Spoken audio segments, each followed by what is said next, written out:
Oi pessoal, comentário de mercado do dia 11 de julho. Dia importante, segundo passo dado para a aprovação da reforma da Previdência, um passo forte, bem dado, 379 deputados votaram a favor, mais do que o esperado. Agora temos ainda a votação em segundo turno, essa deve ser mais fácil. O presidente da Câmara, Rodrigo Maia, espera fazer isso ainda essa semana para liberar o projeto para o Senado. Mérito do Rodrigo Maia por essa aprovação, sem dúvida nenhuma, a articulação dele foi fundamental. Outra notícia boa é que o Senado vai tentar colocar estados e municípios de volta na reforma. Como eu já disse anteriormente, estados e municípios estão quebrados, precisam da reforma e se sair tudo junto, sem dúvida nenhuma, ajuda bastante. Já estamos ouvindo notícias de outras mudanças, mudança tributária, muito importante, simplificar e facilitar o sistema tributário no Brasil, que é um entrave para muitas empresas. Do lado da economia real, as notícias continuam fracas. Tivemos a publicação da inflação, 0,01%, muito baixa. Inflação é mais ou menos como se fosse a temperatura do seu corpo ou de um motor.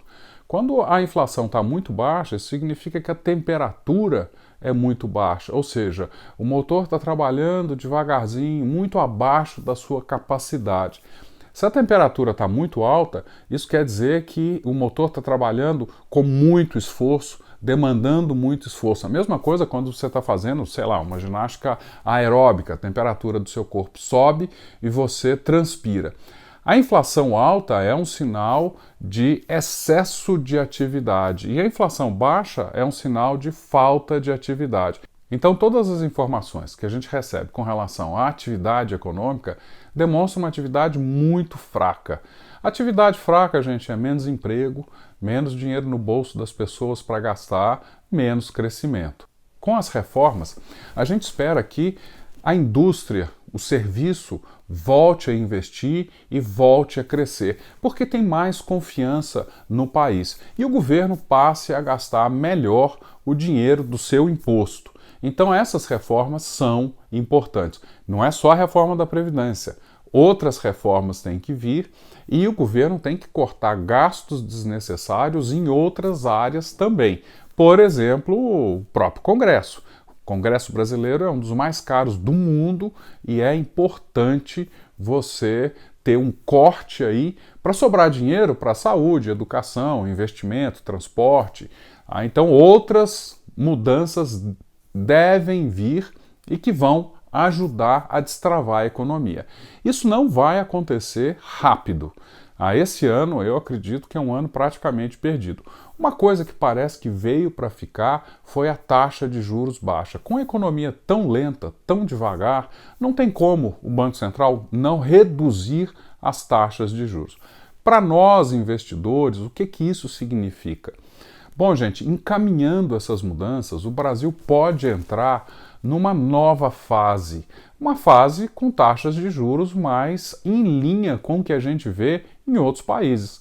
Para nós, investidores, isso é uma notícia ruim, porque o nosso dinheiro vai render menos.